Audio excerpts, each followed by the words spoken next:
تحتاج إلى لياقة، وكما قال أيضا الخبراء لديك بأنها تحتاج إلى تركيز عالي. أحب أن أذكر بأن هذه ركلات الترجيح هي للمرة الأولى في تاريخ مواجهات البحرين مع العراق، ليس فقط في بطولات الخليج وإنما على جميع الأصعدة للمرة الأولى ركلات الترجيح. إذا ستعلن من الفائز ما بين العراقي والبحريني في هذه الآونة، مواجها يوم الجمعة للمنتخب الإماراتي في المباراة النهائية. الركلة الأولى للمنتخب العراقي، السيد محمد جعفر في المرمى، والتقدم الآن موجود للاعب أحمد ياسين، يتقدم لتنفيذ الركلة الأولى للمنتخب العراقي. الآن للمنتخب العراقي يتقدم ياسين، صادها جعفر، صادها السيد محمد جعفر، كان السيد الموقف ونجح في أن ينجح بإبعاد الكرة الماضية، تركيز عالي، قفز في نفس الزاوية. الكرة العراقية من أحمد ياسين إلى خارج المرمى، لم تكن هدفا. الكرة الأولى للمنتخب البحريني لمن ستذهب الآن. محمد حسين القائد يتقدم لتنفيذ الركلة. محمد حسين أمام نور صبري، محمد حسين يسدد، صادها نور صبري، صادها نور صبري. الكرتين الأولى كانت لم تسجل، وبالتالي هنا امتزاج ما بين أفراح بصد الكرة الأولى العراقية، وامتزاج ما بين أفراح لصد الكرة البحرينية. حتى الآن هم حبايب ويستمرون. نعم، كما ذكرت في مجريات اللقاء أنها مهمة صعبة، لأننا أمام حارسين متألقين. نتكلم عن السيد محمد جعفر ونور صبري. سيد محمد جعفر هذه المرة أمام اللاعب برغام إسماعيل، يتقدم وجعفر يتابع، والكرة جول جول جول جول جول. الكرة العراقية الأولى إذا في المرمى، علامتها خضراء للأخضر، علامتها خضراء للأخضر. ينجح إذا العراقي في تسجيل الهدف الأول من ركلات الترجيح من الركلة الثانية. الأولى ضاعت، الثانية سجلت. البحريني الأولى ضاعت، هذه الثانية للأحمر، نقول حمراء ولا خضراء. فوزي عايش ونور صبري، لحظات من الترقب، لحظات من المتابعة، لحظات من الصمت، لحظات من التوتر، وتقدم الآن فوزي عايش نور صبري. الكرة البحرينية الثانية، 25,000 يتابعون. جول جول.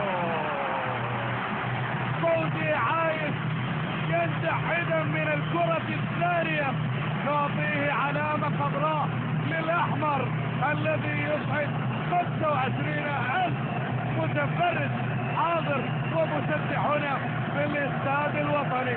الاستاد هم حبايب، حبايب في كرتين، حبايب في المباراة، حبايب. لمن الثالثة؟ الثالثة للظهير الأيمن وليد سالم أمام السيد ضياء. وليد جول جول. علامة خضراء مرة أخرى للأخضر العراقي. حكيم شاكر يشجع ويؤازر ويشكر اللاعب وليد سالم الذي نجح. شوف وين وضعها، وضعها بصورة صعبة، وهكذا فرح طبعا حكيم شاكر والجماهير العراقية. من التالي بالنسبة للمنتخب البحريني؟ التالي سيد ضياء، سيد ضياء لاعب خط الوسط والذي قدم مباراة كبيرة. مسلوم، يا إله يا إله، دعوات يغمضون العيون، لا يتابعون لا يتفرجون. سيد ضياء أمام الحارس نور صبري، وصبر الجماهير قد نفذ، يتابعون الآن. سيد ضياء جول جول الكرة إذن الثالثة، هدفين للعراق من ركلتين، من 3 ركلات. كذلك المنتخب البحريني سيد ضياء يسجل العلامة الثانية من 3 ركلات. الأولى ضاعت للمنتخبين، وجول هنا، جولين هنا وجولين هنا، لساتهم حبايب. تقدم الآن يونس محمود.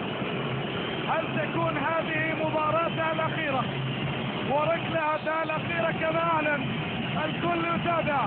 والسيد محمد جعفر ويونس الله الله الله الله الله الله الله بطريقة الملعب. هذه الكرات التي عرفنا فيها الكثير من اللاعبين، لعل أبرزهم نجم نادي روما الملك توتي كما يلقبون هذه ضمن كرات. وكان لزيدان أيضا نفس الأساليب في تسجيل ركلات جزاء. هكذا أيضا يونس محمود بالخبرة وضعها ليعطي 3 أهداف إذن مقابل هدفين. هذه ركلة قد تكون تعادل. التقدم موجود، ونور صبري صادها من أمام المالوف، صادها، والأعلام العراقية ترفع الآن. العراقي أقرب للمباراة النهائية بفضل هذا الحارس المخضرم. إنه نور صبري يقفز من أمام المالوف وينجح في اصطياد الكرة.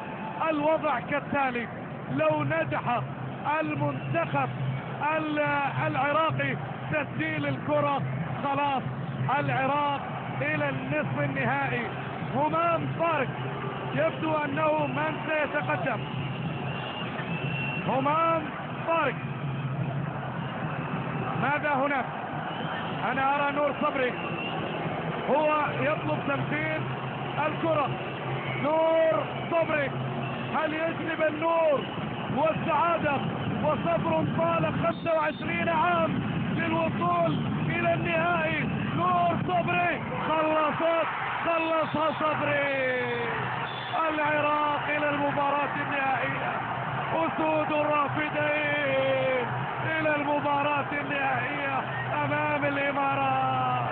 فرح عارم للمنتخب العراقي، شجون واحدة ودموع هنا في المنامة. مشهد خالد الآن. نور صبري، أسود الرافدين، نعم أسود الرافدين.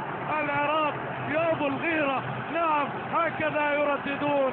دموع تمتزج، أفراح تمتزج، صدمة للجماهير البحرينية، أحزان حمراء، سعادة خضراء، لحظات ليس لها مثيل تمتزج الآن وسط أجواء مفعمة بالحيوية للعراق. نور صبري هو من تقدم بالحارس الرائع، الحارس الكبير، الحارس المتألق.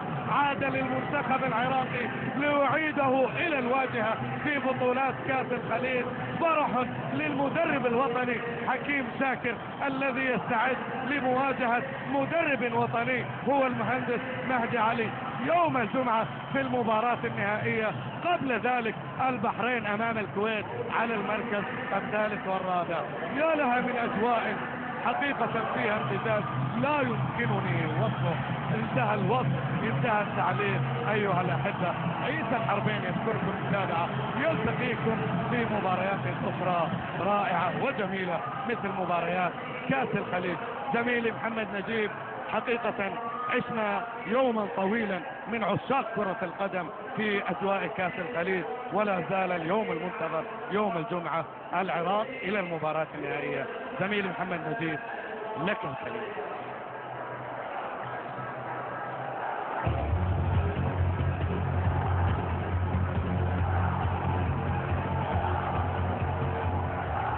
شكرا عيسى الحربين، ألف مبروك.